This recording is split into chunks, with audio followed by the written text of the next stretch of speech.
Bom, boa noite a todos. Novamente aqui nesta terça-feira, 6 de abril, e assim o tempo vai, né? O tempo passa.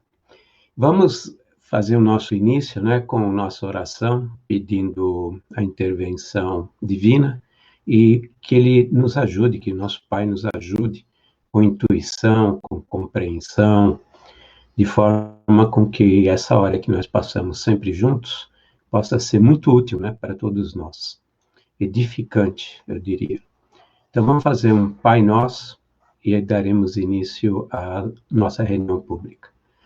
Pai nosso que estais no céu, santificado seja o vosso santo nome. Venha a nós o vosso reino, seja feita a vossa vontade, assim na terra como no céu. O pão nosso de cada dia nos dai hoje, perdoai as nossas ofensas, assim como nós perdoamos a quem nos tem ofendido. Não nos deixeis cair em tentações, mas livrai-nos, Senhor, de todos os males, porque teu é o poder, o reino e a glória para todos sempre. Que assim seja, graças a Deus e graças ao nosso Senhor Jesus Cristo, né? Então, eu queria mostrar mais algumas pessoas que entraram, o Gilson, a Lilian, a Clare, a Tereza. Essa aqui eu não lembro dela. Acho que é minha sogra, eu acho. Bom, pessoal, vocês perceberam que eu comecei mostrando um cartaz de uma campanha permanente, né? Desde o ano passado, a pedido da espiritualidade, duas instituições foram envolvidas num projeto que aqui na nossa instituição chama-se SOS Pet Ricardo Gará. E na casa da Marcela, em Jacaraí, acho que chama-se Ricardo Gará. Então, Ricardo Gará, lá na... Projeto do Ricardo, lá na Fernanda, lá, Fracassal, né, nosso amigo, meu xará, o Fábio, e que fica em Jacareí. E esse projeto visa muitas coisas, mas nós começamos de que forma, a pedido deles? Nós começamos a tentar suprir um pouquinho da necessidade dos pets das famílias carentes que são atendidas pelo Recanto e Luz Irmã Sheila, né? Esse mês aqui que passou, foram 118 famílias, e eu não sei se vocês sabem, mas são 240 crianças e adolescentes nessas 115 famílias. São 240 crianças e adolescentes, né? E acho que eu falei isso, sim, por causa da Páscoa, na terça-feira passada. E eles têm seus cachorrinhos, seus gatinhos, né? Então, nós fazemos também coleta de ração para poder dar... no dia que a gente fornece a cesta básica, nós também acabamos dando um pouquinho de ração.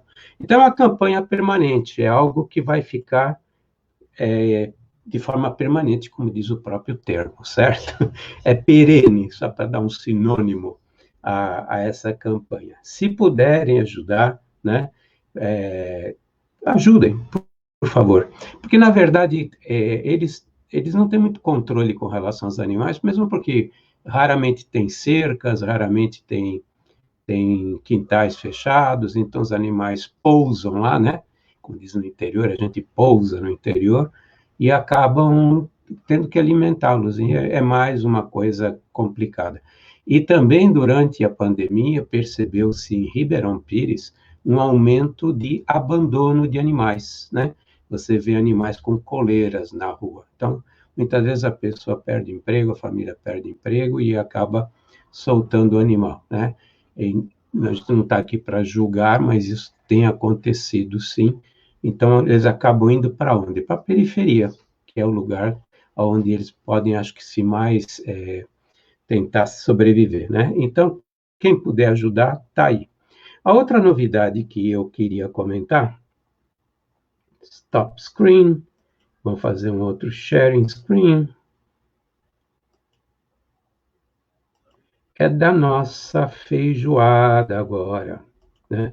Nós estaremos realizando a feijoada drive-thru, naqueles moldes que foi feito o ano passado, né? Nós tivemos duas o ano passado, e agora que já está começando de novo a entrar o friozinho, nós faremos a primeira. A primeira, a entrega, a data de retirada vai ser dia 1º de maio. Com a história dos feriados, coisa e tal, nós escolhemos o 1º de maio, que é um sábado, sábado é dia de feijoada, né? A venda será até o dia 27 de abril, né? Então, a feijoada é para duas pessoas. Vai acompanhar arroz, couve, farofa, vinagrete e torresmo. Então, ela é bem farta, né? Arroz, couve, farofa, vinagrete e torresmo. E quem vai fazer é um autêntico chefe de cozinha. Dono de restaurante, já foi dono de restaurante. Nós tivemos a oportunidade de comer a feijoada dele nesse final de semana. É simplesmente fenomenal. Eu acredito, e não vou ser modesto nisso, que o Recanto Luz Irmã Sheila vai ser lembrado na cidade como a instituição rei da feijoada, porque realmente é uma delícia mesmo. Então, vai ter a feijoada para duas pessoas, com vários tipos de carne e coisas desse tipo, como manda uma feijoada, com costelinha, carne seca, paio, né? E aquilo que normalmente tem na feijoada, e vai acompanhar arroz, couve, farofa, vinagrete e torresmo. No dia, vamos vender sobremesas e refrigerantes. No dia, também vão estar dispostas sobremesas e refrigerantes, tá?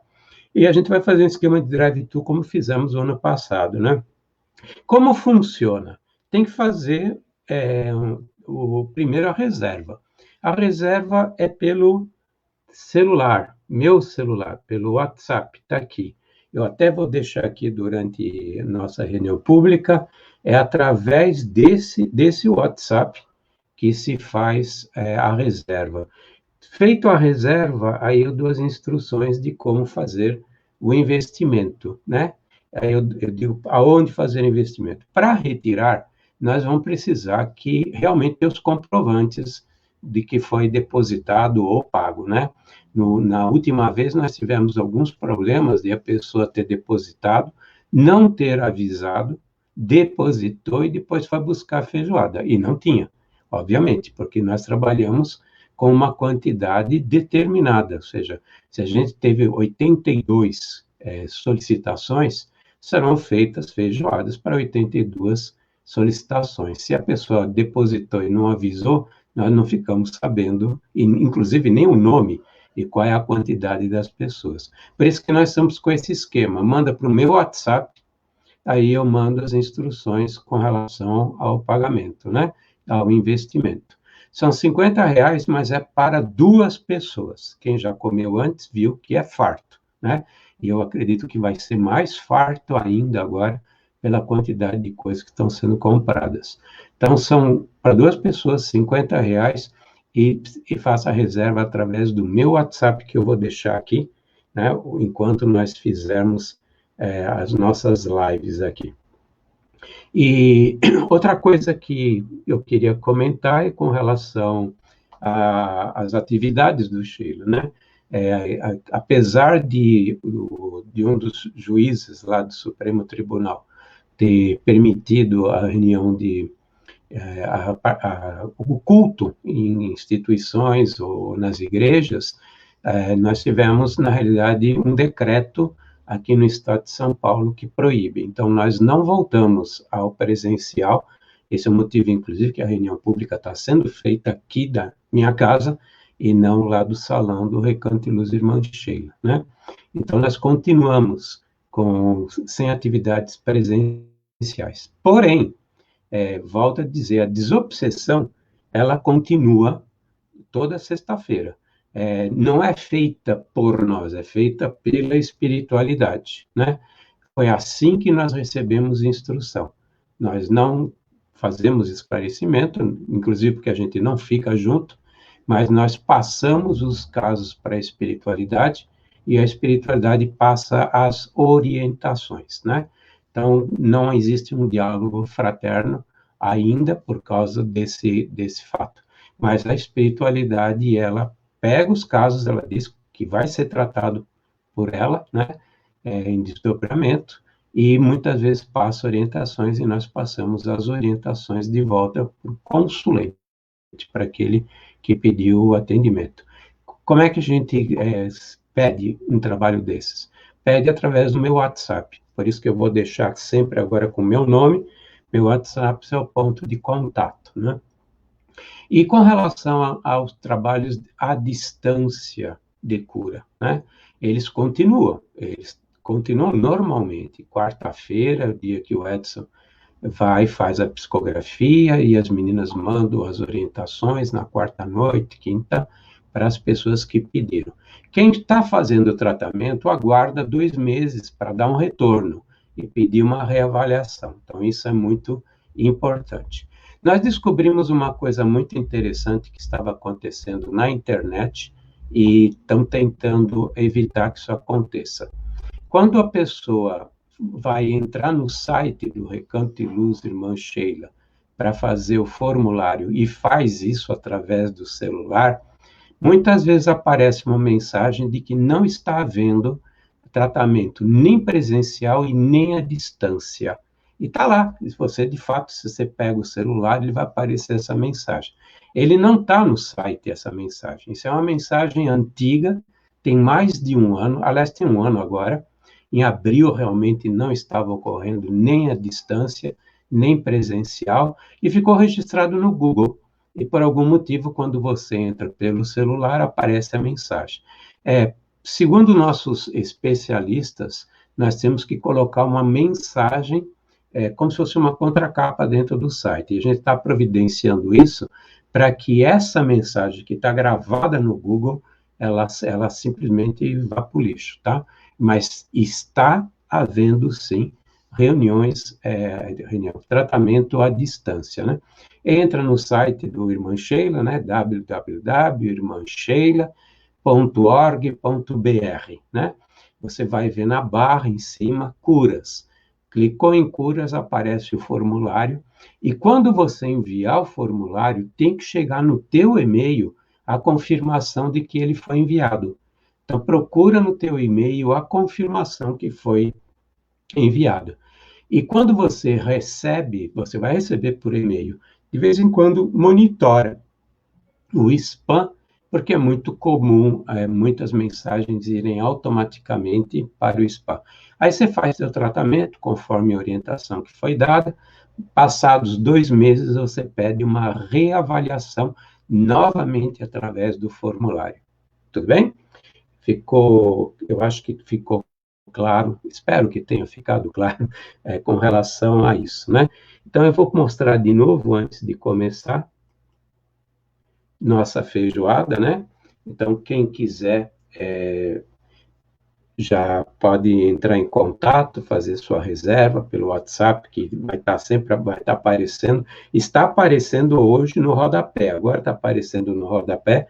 Reserve pelo 9, aqui é 8463. Olha só que coisa! A pressa inimiga da perfeição. Quem anotou, corrija. Corrija. Na verdade, isso aqui é fruto do capeta, sabe? Quando a gente está aqui se preparando, a gente passa por ataques. Eu não sei se eu já tinha comentado sobre isso, mas isso é um fato, né? E continua, tá vendo? Deixa eu marcar aqui, 8463, save. E agora, show. Pronto, agora o telefone está corrigido, né? Corrigido. Então, está aqui, 8463-5051, para fazer isso. Eu já passei para muita gente, pelo WhatsApp e pelo Telegram. Aliás, nós estamos no Telegram, muitos de vocês já migraram para lá e nós capturamos. Tá ok? Voltando aqui, o certo é esse aqui, viu, Tereza? Tereza, qual é o certo? O certo é esse aqui que está aqui, ok? E é bem não deixar para o último momento, não. Eu não estou brincando, estou falando muito, muito verdadeiro, não estou mentindo, não. Na primeira hora, já tinham sido vendidos 10 feijoadas. Na primeira hora. Então, são 10, são 20 pessoas, né? E a gente não tem capacidade para fazer muito. Então, não deixa para muito mais tarde, caso contrário, corre o risco de não ter, tá ok? Então, agora eu vou pedir para a nossa manager ele abrir ao acaso, entre aspas, né, o nosso evangelho, e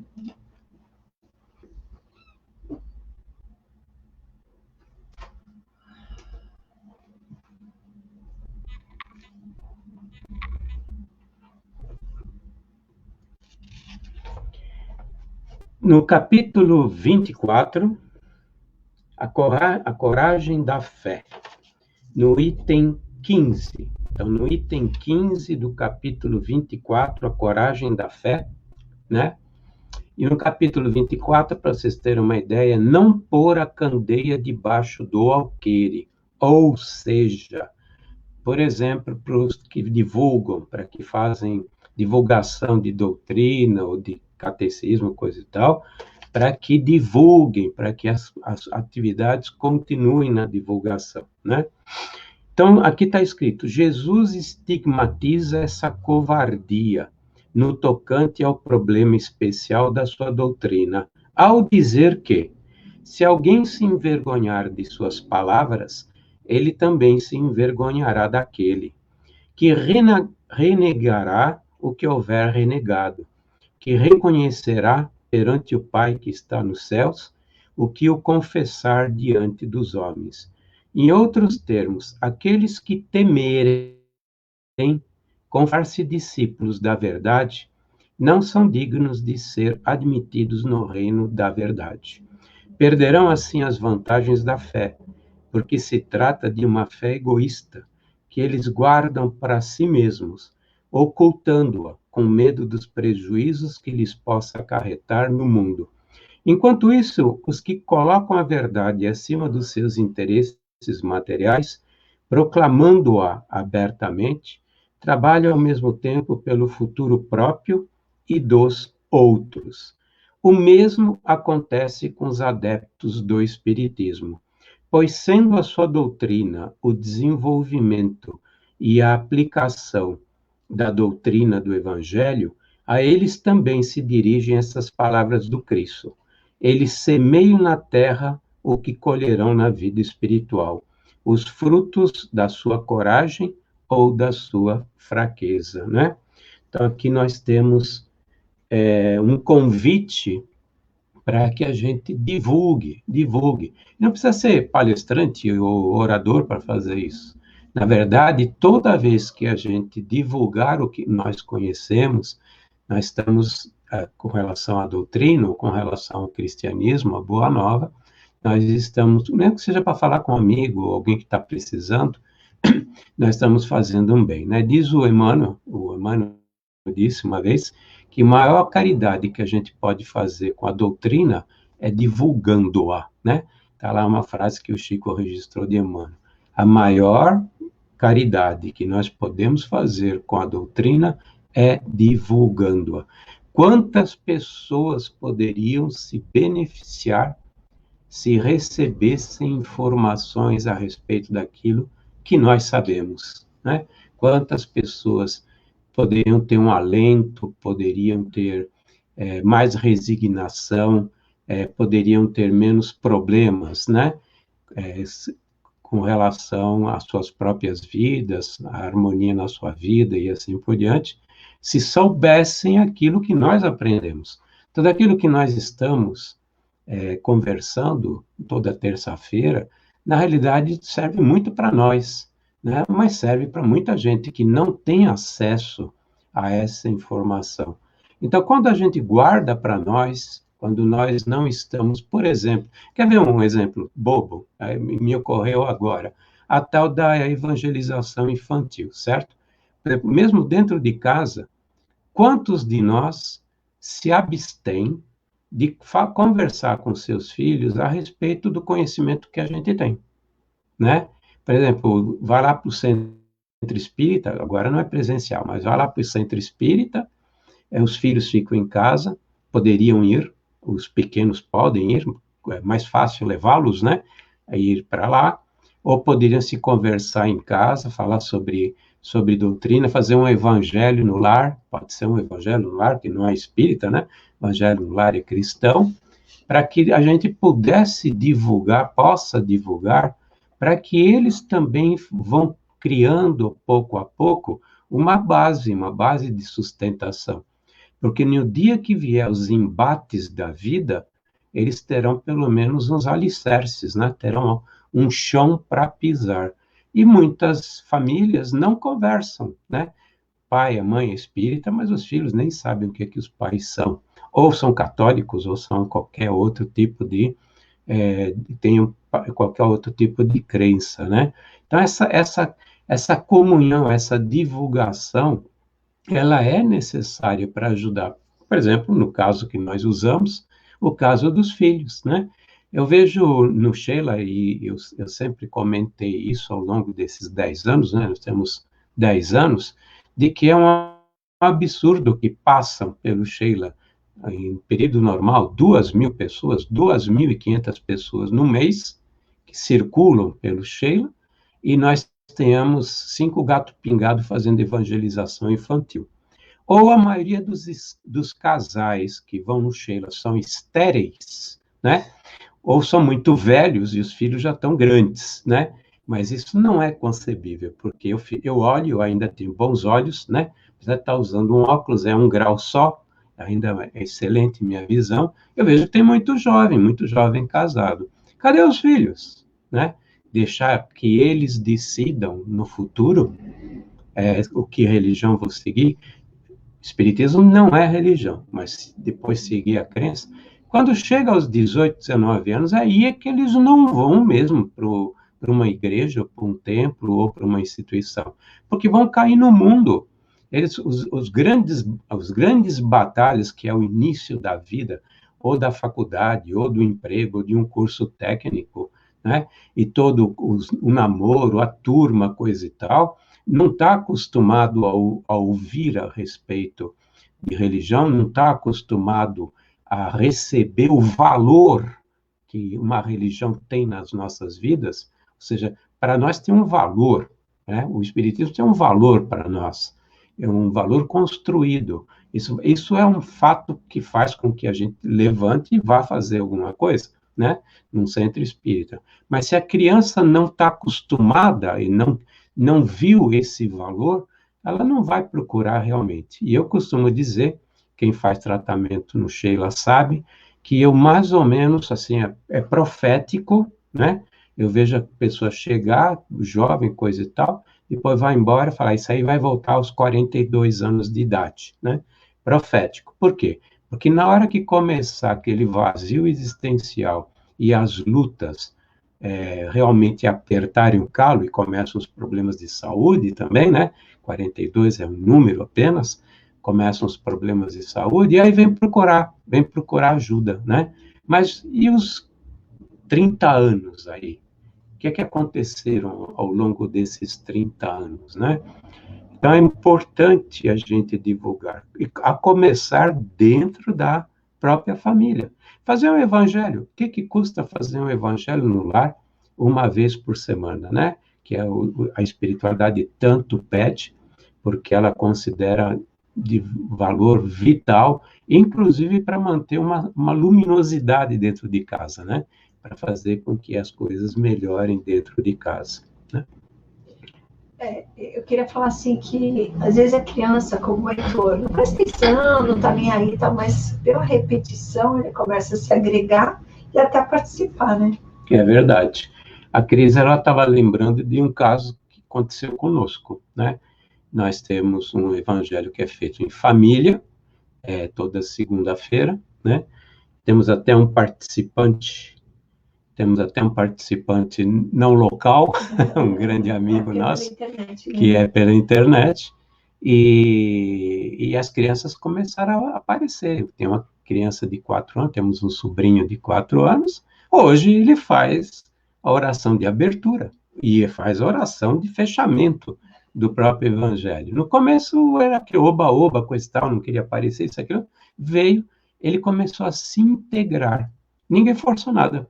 E ele se integrou à atividade. Ele está entendendo? O Espírito está registrando.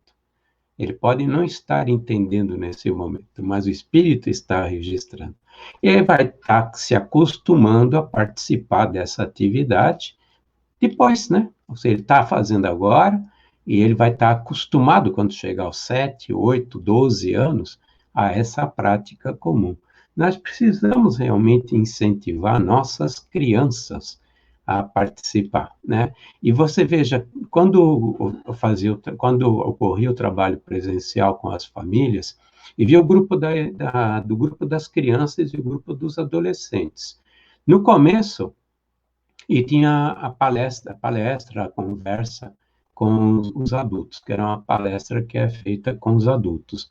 No começo se falava sobre cristianismo, não se falava sobre espiritismo, porque muitas famílias, inclusive, eram evangélicas, são evangélicas e assim por diante, mas, por causa de ir no centro, uma palavra aqui, uma palavra lá, começaram a fazer perguntas. Então, os adultos começaram a entrar no tema dos conhecimentos espíritas, e as palestras, as últimas palestras foram realizadas, falavam da doutrina, a solicitação das próprias famílias. Isso aconteceu com as crianças na evangelização, né? Eram atividades lúdicas e depois começou-se a falar sobre evangelho, não evangelho espírita, né?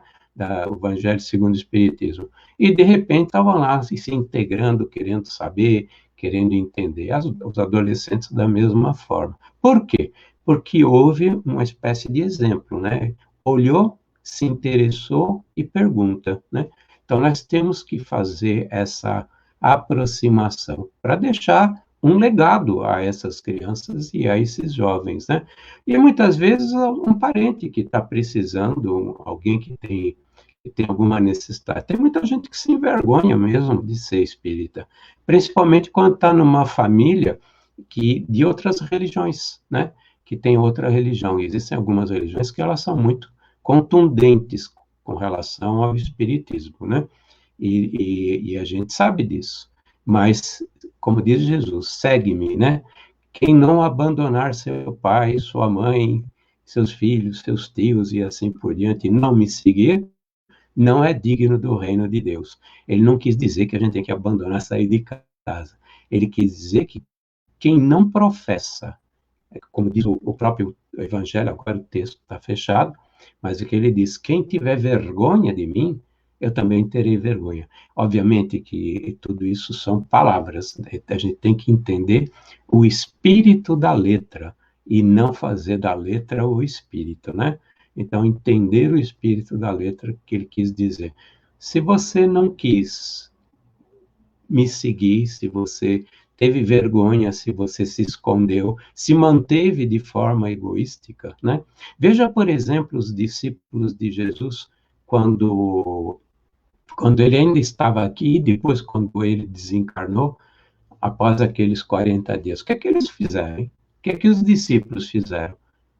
Ficaram em casa? Montaram uma igreja, ficaram na igreja e não fizeram mais nada? Não. Todos os discípulos, a maioria deles, e os apóstolos saíram aí divulgando a doutrina, né? Nós tivemos alguns que são mais conhecidos, como o caso de Paulo, né? Nós tivemos Pedro, que também foi um grande divulgador, embora ele tenha permanecido na Palestina, mas todos os apóstolos foram lá divulgar a Boa Nova. Fizeram por quê? Fizeram porque eles sabiam que isso podia ajudar o próximo. E os discípulos também. Haviam muitos discípulos na época, e os discípulos também faziam reuniões. Não haviam só reuniões em igrejas, né? Nas eclésias daquela época, na igreja de Jerusalém, ou de Antioquia, ou de Efésio, ou de Esmirna, né? Haviam já dezenas de igrejas. Depois, né? Nos 50 anos seguintes ao desencarne de Jesus, já tinham dezenas de igrejas. Não, era costume as pessoas se ajuntarem em casa, pegarem uns papiros lá, que eram fragmentos do Evangelho, e discutirem, conversarem, para tentarem absorver, tentar criar uma espiritualidade em si mesmo, né? Então era muito comum, é por isso que eu falo que o evangelho não foi invenção dos espíritas, o evangelho já era feito por Jesus e foi uma prática que foi adotada pelos seguidores de Jesus e depois pelos cristãos. Quando a gente vê, por exemplo, as catacumbas, o que eram as catacumbas em Roma? Eram os lugares onde eles se reuniam para falar, para trocar ideias a respeito da Boa Nova, né? Porque essa divulgação fortalece o próximo, né? E também faz com que haja a mudança, né? Nós já falamos isso várias vezes, inclusive em palestras, que nós, como espíritas, pertencemos a um projeto de Jesus, que é levar esse planeta de um estado de prova e expiação para um estado de regeneração. E como a gente faz isso? A gente faz pelo exemplo, o exemplo nosso com relação a como nós somos, que as pessoas percebem, falam, ele está diferente, ele está melhor, está procurando melhorar a coisa e tal, mas faz também pela própria divulgação daquilo que ajuda, né? Aquilo que é bom. A gente não divulga notícias, né? Quando não é fake news, vamos imaginar que teve uma boa notícia. Nós não divulgamos a notícia para que mais pessoas se beneficiem, por que não no aspecto espiritual, né? Nós estamos de uma fina, num ponto, né? Nós estamos num ponto em que, mais cedo ou mais tarde, isso vai voltar. Nós vamos ter que voltar, não tem jeito. Vai ter, a vacinação pode demorar, coisa e tal, mas questão de mês a gente volta, né? E o que nós vamos fazer das nossas vidas quando voltar? Qual será, na realidade, nossa atitude diante de todos esses convites que a gente vem recebendo toda terça-feira? Quais são os nossos convites? E eu vou comentar com vocês, de peito aberto, que quando foi final de janeiro, acho que foi final de janeiro, eu levei uma chamada mesmo, e que eu não estava retornando à reunião pública, presencial, com o distanciamento. Levei uma chamada mesmo, que deveria voltar ao presencial, que nós estávamos, os dirigentes espíritas, agindo como covardes, estávamos encovardecidos, né? E muitos estavam parados até por comodidade, porque é cômodo.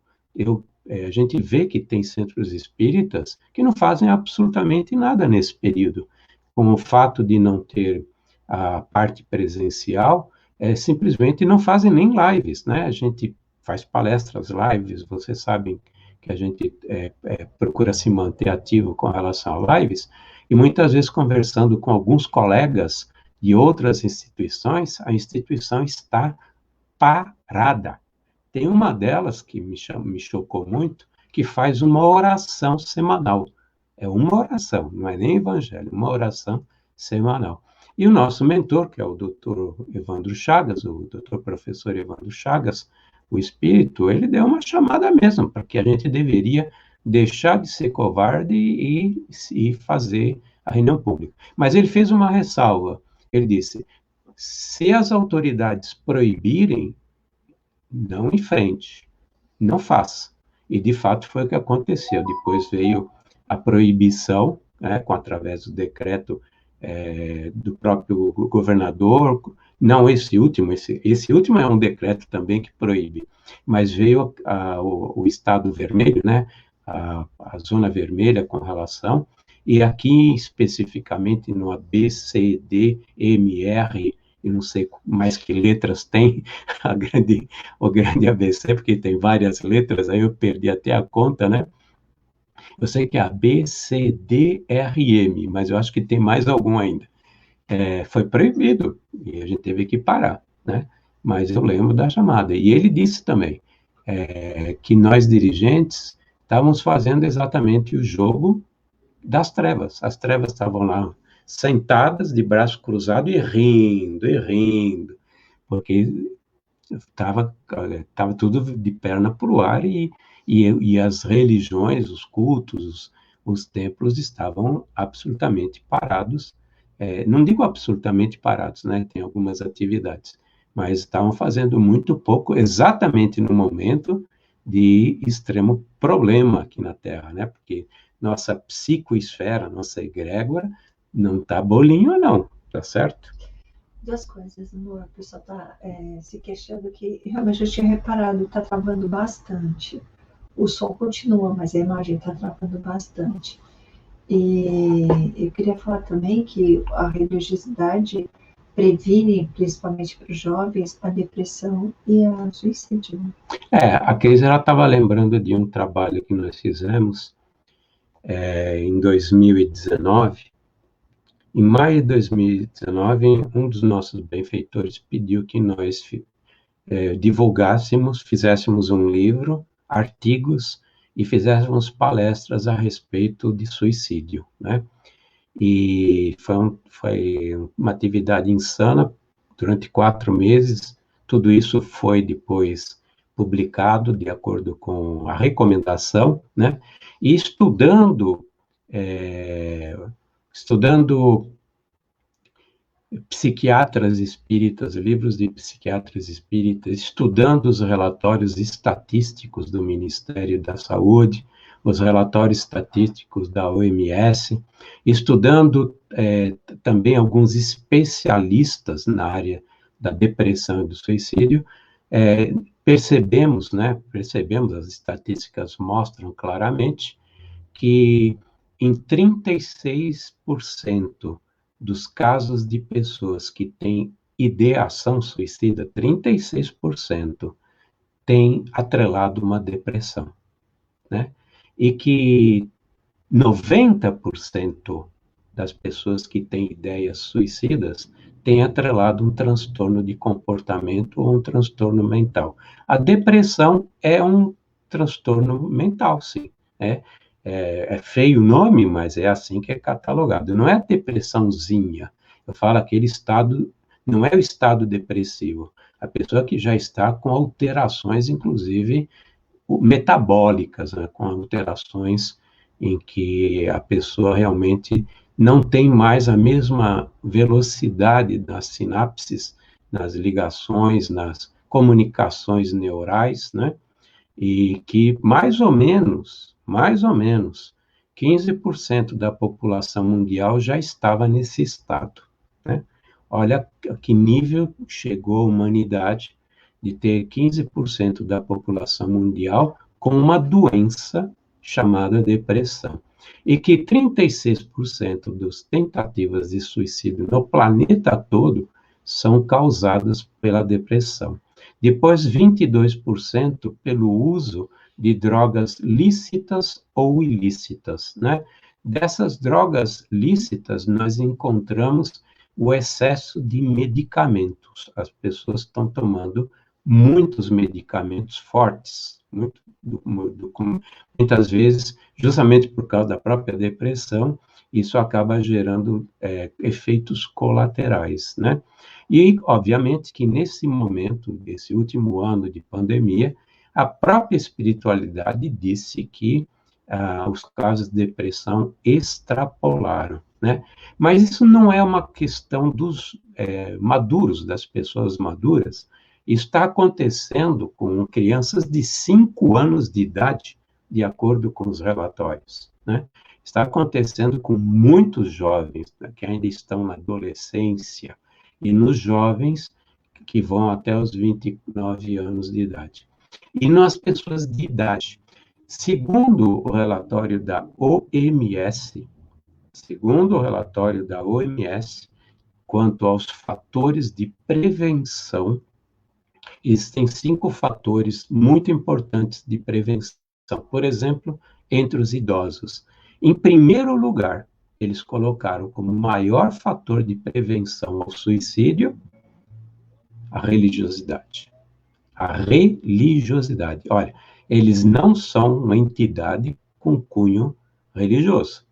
O Ministério da Saúde do Brasil também fez um estudo e concluiu que o maior fator de prevenção à depressão e ao suicídio é a religiosidade. E isso também deve ser levado ao nível da criança, ao nível do adolescente. O adolescente e a criança, eles estão num estágio hoje em que eles perderam o chão, porque não tem religiosidade e não seguem nenhum tipo, a maioria não segue religiosidade, né? Uma religião ou alguma crença, e a pressão da sociedade é extremamente forte em cima delas. A maioria não vê futuro. Além do vazio existencial que está ocorrendo, não vê o futuro. Por quê? Porque o importante hoje é ter. E eles estão recebendo essa informação, esse valor em casa, estão recebendo da sociedade. Se você tem, a sociedade te valoriza. Se você não tem, você não é absolutamente nada. A maioria dos brasileiros não vão ter, simplesmente. A nossa realidade econômica, a nossa realidade financeira, é para uma camada muito pequena de pessoas da classe, uma classe muito pequena de pessoas que vão ter condições de ter e serem valorizadas pela sociedade por fato de terem. A maioria não. A começar pelo acesso a uma educação que seja, no mínimo, respeitosa com relação às crianças, né? Eles não vão poder estudar numa boa escola, vai ser muito difícil o acesso a uma universidade ou a um curso que possa gerar uma entrada boa, ou vão ter muito pouca oportunidade de ter um negócio próprio, né? Quando você vê o que está acontecendo, e não é de agora, abre 10 empresas, 9 não chegam ao quinto ano de existência, só pegar os relatórios da SEBRAE, os relatórios do Ministério da Economia, né? A maioria não consegue crescer, sobreviver, né? E qual é o valor que vem em casa? O pai dá mais valor, ou a mãe dá mais valor a ter alguma coisa do que a eu mesmo, né? Eu já comentei para vocês que num estudo que foi feito, tem criança para um psiquiatra espírita, né? Psiquiatra espírita, tem crianças que percebe que dentro de casa, na escala de valores, está em sétimo lugar. Até o animalzinho, o pet, ocupa um espaço melhor na escala do amor, na escala do reconhecimento dentro de casa. Vem o pet e depois a criança, né? E, obviamente, que o que ela vê para o futuro? Ela não vê nada, porque ela não vai ter. Ela não vai ser porque não vai ter, né? Por isso que é importante incutir valores espirituais, incutir valores religiosos, né? Para a gente dar uma base, poder criar uma base, um sustentáculo, porque a luta vem. Hoje, mesmo que você seja super protegido em casa, e isso também é um problema em muitas famílias, a superproteção, então a criança e o jovem não criam resiliência para os embates da vida, na hora que cai fora da família, que vai para o mundo da luta, é incapaz de ouvir um não, é incapaz de permanecer psicologicamente saudável perante uma briga que ele não sabe brigar. Eu não estou falando de ser desonesto, eu estou dizendo, a luta, ele não sabe lutar. Ele não pega um problema e fala, eu vou resolver esse problema, porque alguém resolvia esse problema o tempo todo para ele. E lá fora você não vai levar teu pai ou tua mãe dentro da empresa para trabalhar com você, para ele resolver o problema, certo? Então, isso é um fator muito importante. Então, se negar a passar essa informação, que é a boa nova, os conceitos que Jesus nos deixou, os conceitos doutrinários, se negar a nós vivermos esse exemplo perante os nossos filhos, perante todos aqueles que estão ao nosso lado, é realmente uma atitude extremamente egoísta. E seremos avaliados pela nossa consciência por essa atitude. Não é Jesus que vai nos renegar, é a nossa consciência que vai nos acusar, punir e fazer com que a gente volte os passos para trás para refazer aquilo que nós deixamos de fazer, né?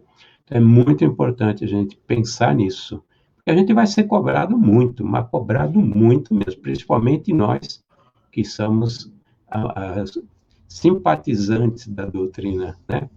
Principalmente nós. Nós vamos ser cobrados muito pela nossa consciência. Vamos lá, vou pedir para a Cris novamente. Aí você comenta que pelo tratamento não dá o que fazer aqui, né? Enquanto a Cris ela procura, eu vou fazer um teste com relação ao travamento. Na verdade, a internet aqui em casa está excelente. Eu vou até verificar com o Speed Test, mas eu lembro de ter visto que estava muito boa.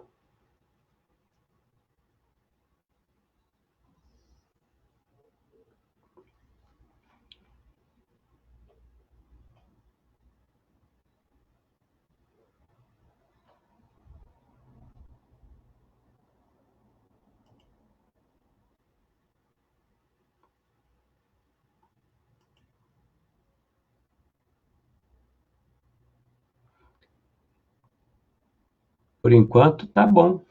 Tá bom. Não está uma Brastemp, mas o resultado aqui tá bom. Infelizmente, eu não tenho o que possa fazer. Eu já desliguei outros aparelhos, todos os outros aplicativos eu tinha desligado. E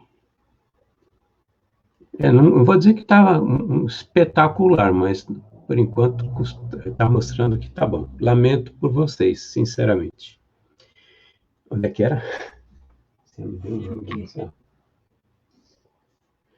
Aqui nós estamos no capítulo 8º, Bem-aventurados os puros de coração, no item 20. Mas desde que aqui me encontro numa assembleia em que se trata sobretudo de estudar, eu vos direi que os que estão privados da vista deviam considerar-se como os bem-aventurados da expiação. Lembrai-vos de que o Cristo disse que era necessário arrancar o vosso olho, se ele fosse mau, e que mais valia tirá-lo ao fogo que ser a causa da vossa perdição. Quantos existem sobre a terra que um dia maldirão nas trevas, por terem visto a luz? Foi exatamente o que a gente estava comentando, né? Nós vamos, na realidade, chorar muito pelo leite derramado, por aquilo que não fizemos. Nós estamos vendo a luz. A doutrina é a luz que nos foi dada. Nós estamos enxergando esse farol que é a doutrina espírita. E muitos, um dia, aqui na Terra, vão maldizer o dia de terem enxergado essa luz e não terem entendido, na verdade, qual foi a finalidade, né? Ó sim, como são felizes os que na expiação foram punidos pelos olhos. Seu olho não será causa de escândalo e de queda. E eles podem viver completamente a vida das almas, podem ver mais do que vós, que tendes boa visão. Quando Deus me permite abrir as pálpebras de alguns desses pobres sofredores e devolvê-los à luz, digo a mim mesmo, alma querida, porque não conheces todas as delícias do Espírito, que vive de contemplação e de amor? Então não poderíeis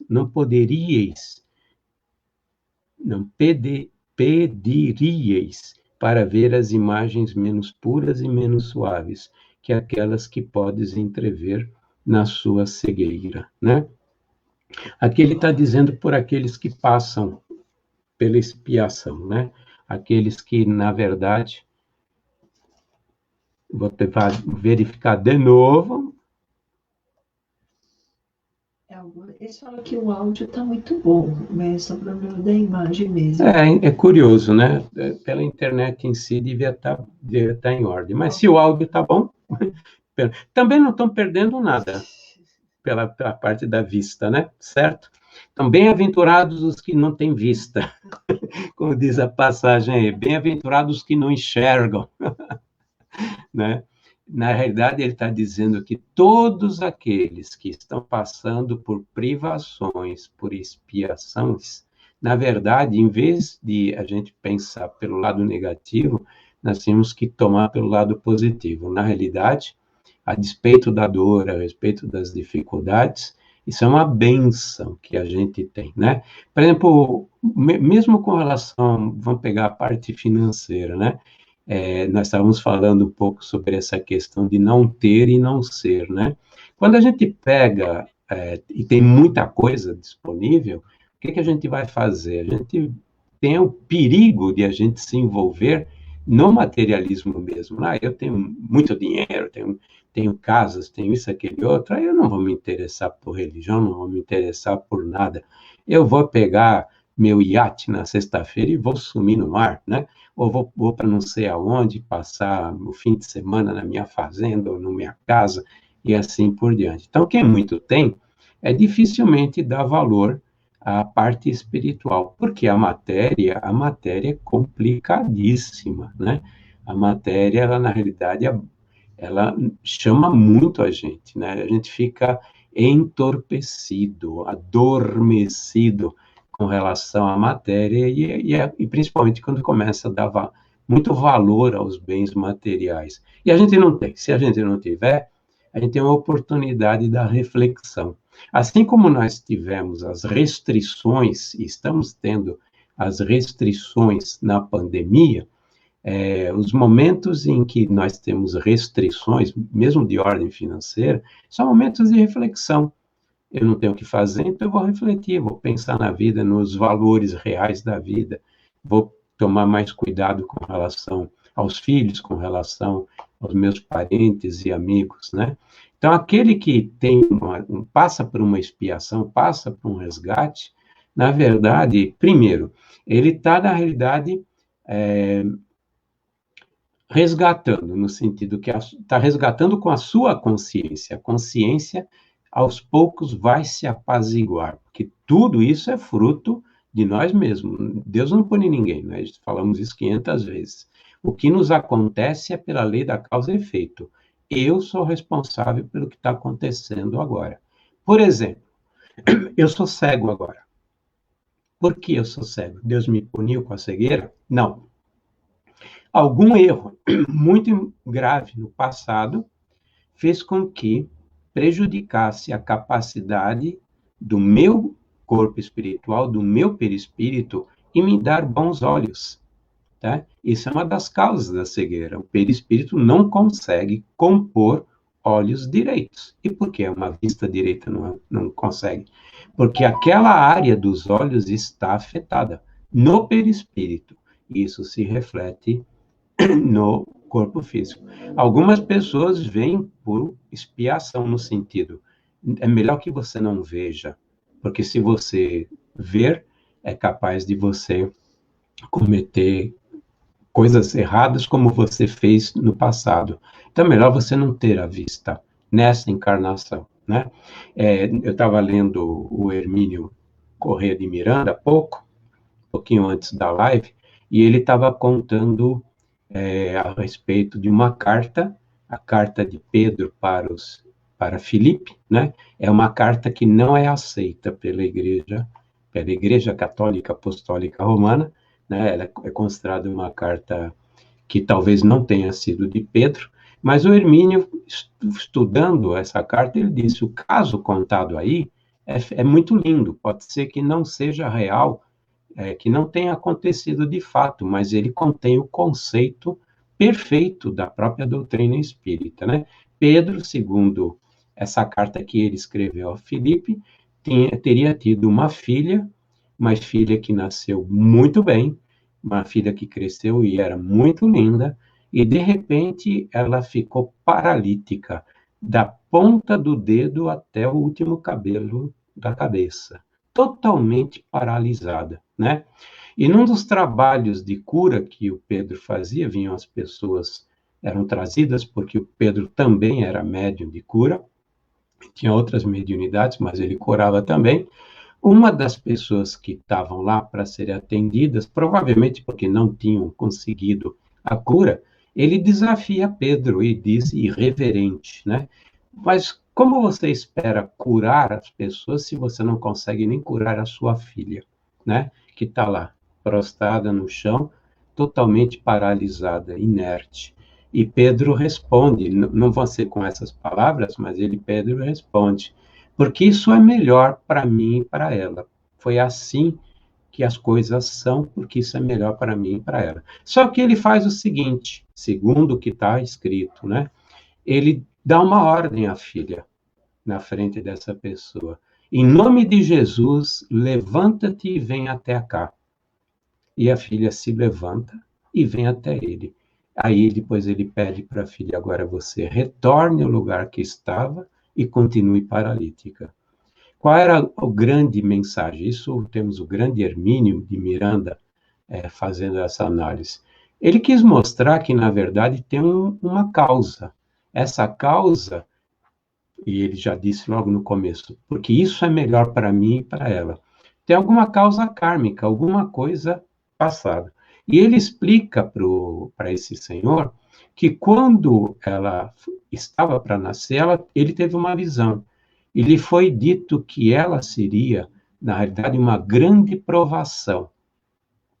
E que ela ficaria dessa forma para que muitas pessoas não se perdessem por causa dela, né?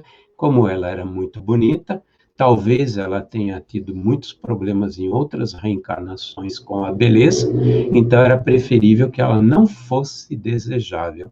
Então ela veio bonita, mas quem ia desejar alguém que estava inerte? Por isso quer dizer, por isso que é bom para mim e para ela.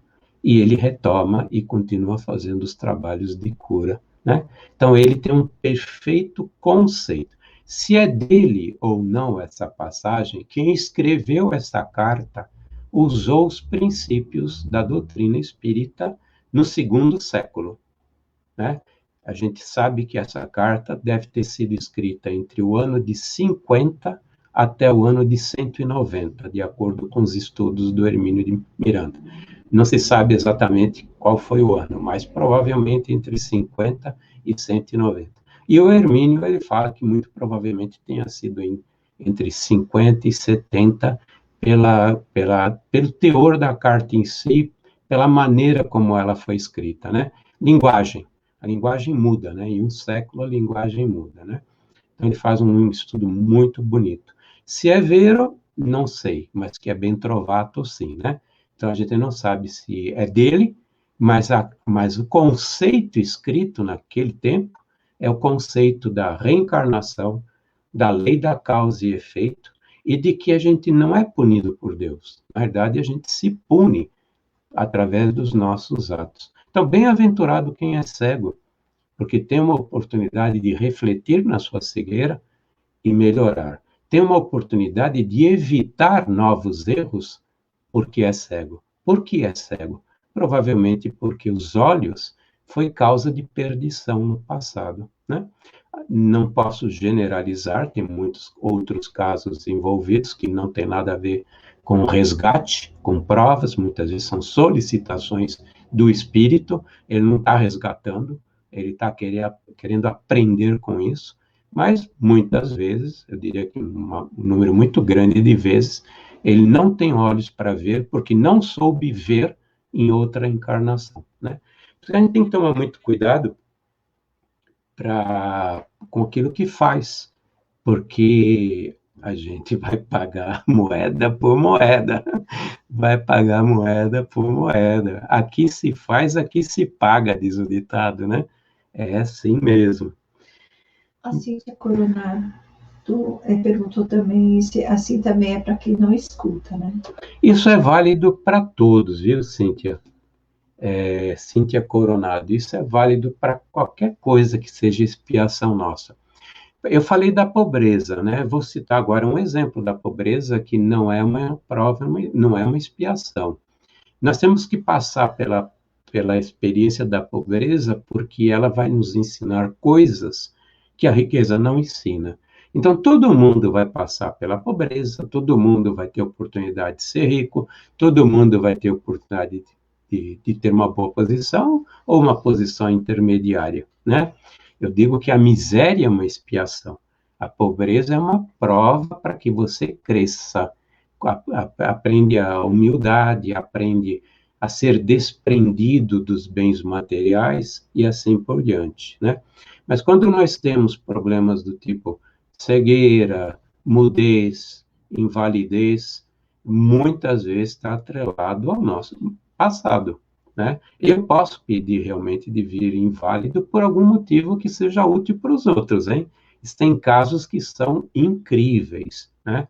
Conhecemos alguns casos incríveis, que são, na realidade, espíritos de luz que pedem para vir com um problema muito sério para ajudar alguém, por exemplo. Eles não estão resgatando nada, não estão espiando, não estão fazendo prova.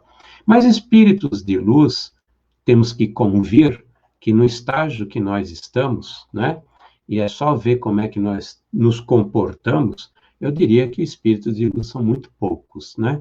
Hoje nós estamos muito mais resgatando ou estamos em provas, expiação, do que realmente em missões. Eu diria que missionários são praticamente, pode-se contar com os dedos, né? Então, a maioria tem a ver, sim, com erros passados. Muitas vezes são coisas que são provocadas. Por exemplo, falamos sobre suicídio, né? Se eu, por exemplo, em uma outra reencarnação, eu acabei dando um tiro no meu ouvido, provavelmente eu vou ter problemas auditivos na próxima reencarnação. Por quê? Porque esse tiro, ele afeta toda a parte do perispírito. E o perispírito fica tão lesado que numa próxima reencarnação, talvez ele não tenha a capacidade de moldar um ouvido direito, né? O nosso corpo foi moldado pelo nosso corpo espiritual. Eu sou o que sou, assim, visualmente, tem uma parte que é genética, mas da maneira como eu estou constituindo, é porque eu tenho um molde, e esse molde me constitui dessa forma. Se eu tiver uma parte do perispírito prejudicada, o meu físico vai ser prejudicado também. Então, por exemplo, no caso de um suicídio, de uma tentativa, não precisa nem ser, ter acontecido mesmo e ter tido a morte, né, o desencarne, eu posso ter uma lesão no órgão em que eu prejudiquei lá no passado. Da mesma forma como excessos, vícios em excesso, eu vou citar um, por exemplo, a parte sexual, né? Aqueles que usaram do sexo de uma forma totalmente libidinosa, luxuriosa e assim por diante, podem vir numa próxima reencarnação com problemas de ordem de potência, problemas de envelhecimento precoce da partes genitais, problemas de não poder engravidar ou poder não ter, na realidade, a capacidade de engravidar alguém e assim por diante, né? São tudo coisas relacionadas a causa e efeito. Causa e efeito. Eu prejudiquei e agora eu estou prejudicado mesmo pelas consequências físicas, entre aspas, que eu criei em mim mesmo, né? Com as suas devidas ressalvas, por isso que eu quis mostrar algumas das ressalvas.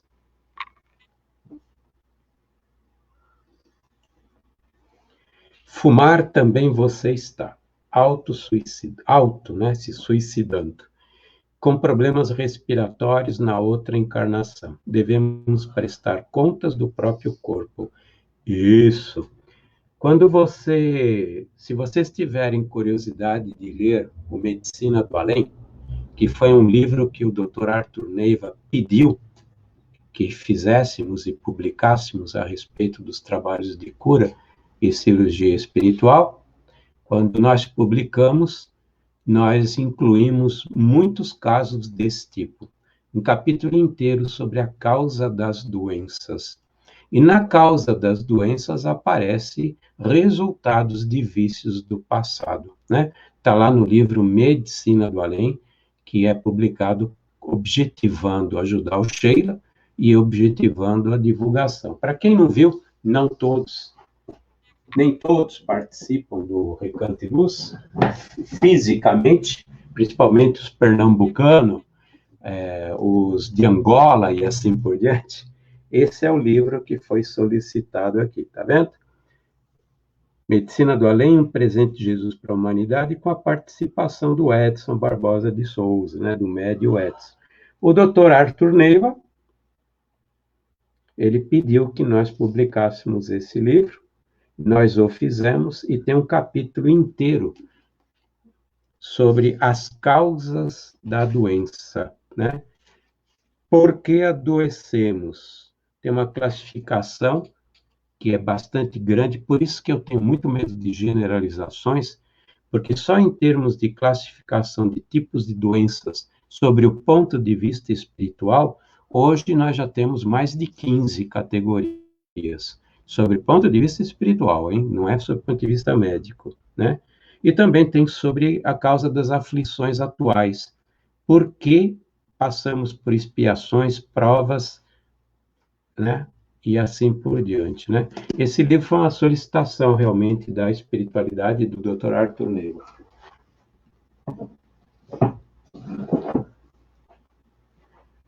Quem comprar não vai estar me ajudando, vai estar ajudando Sheila, em outras palavras, né? E o grande objetivo do Dr. Arthur Neiva é que cada vez mais pessoas entendam como isso funciona. Porque como a gente entende, o conhecimento é libertador. Se a gente começa a entender a lei da causa e efeito, o porquê das expiações, a gente se liberta. Nem que seja para se libertar do desespero, se libertar da depressão nesse momento. É muito importante a leitura, é muito importante a gente compreender os problemas do ser, do destino e da dor, né? Do grande filósofo espírita Leon Denis. Bom, nós vamos fazer... Oi. Tem uma pergunta da Luzia. Uma pessoa aparenta como poderá vir? Se uma pessoa aparenta como poderá vir?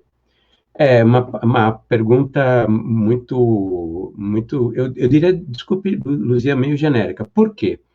Porque o modo como você... Tem a parte genética, começa por aí, certo?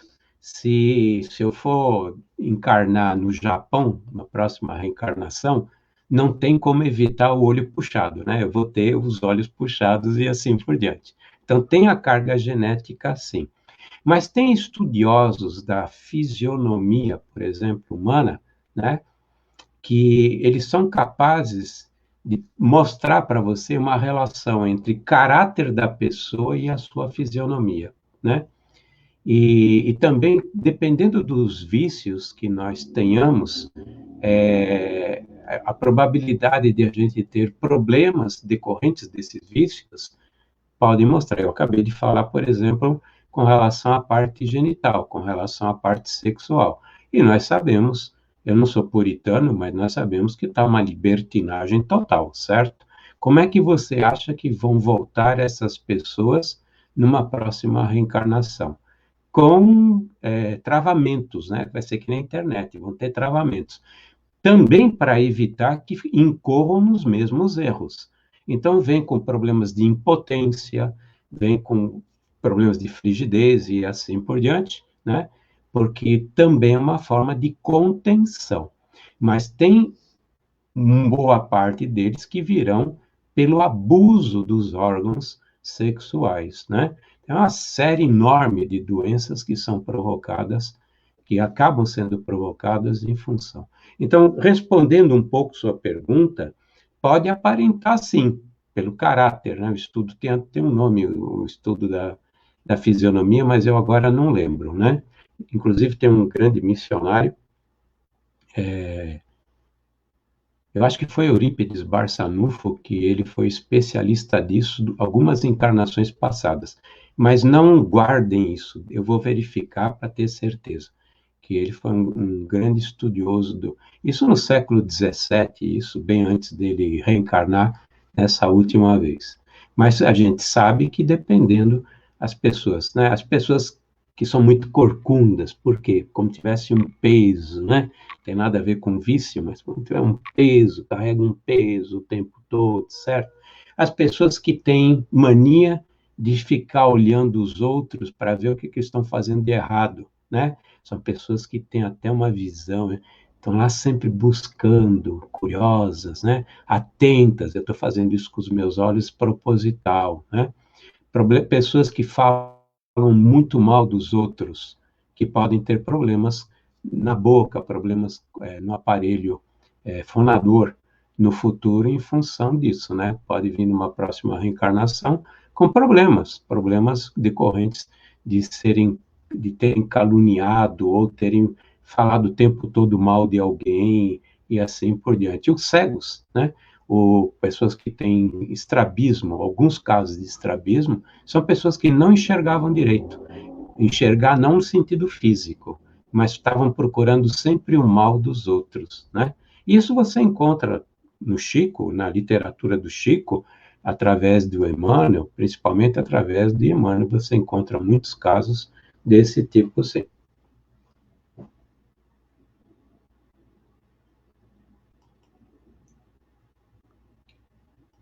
Achei que era uma pergunta, desculpe. Bom, vamos fazer a oração e vamos dar por terminado. Mas antes eu queria um recadinho para vocês de novo. Ajudem o Sheila, pelo amor de Deus. E tem uma super feijoada, mas ajudem, nós precisamos continuar sobrevivendo, continuar tocando para frente, que as coisas não estão fáceis. E eu garanto que essa feijoada é muito boa. Como eu comentei no início, nós teremos um chefe de cozinha fazendo essa feijoada. Nós comemos essa feijoada nesse final de semana de amostra e olha, simplesmente divina. E ela vai ser muito farta mesmo. Então vamos agradecer a Maria mais uma vez pela oportunidade que nós tivemos aqui. Com relação antes ao agradecimento, aqui está o WhatsApp. Vocês, se voltarem, poderão sempre me contactar através do WhatsApp, também por causa da feijoada. Pelos trabalhos de esclarecimento, desobsessão, trabalhos espirituais, e pela feijoada através do WhatsApp.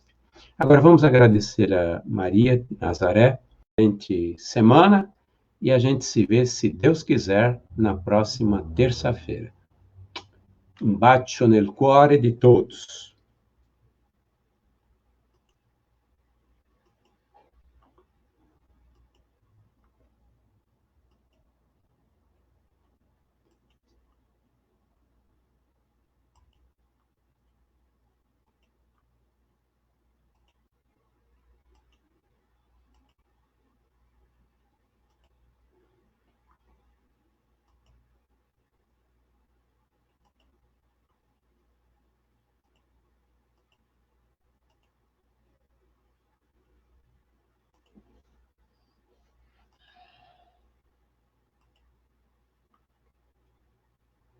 Um abraço, Ed.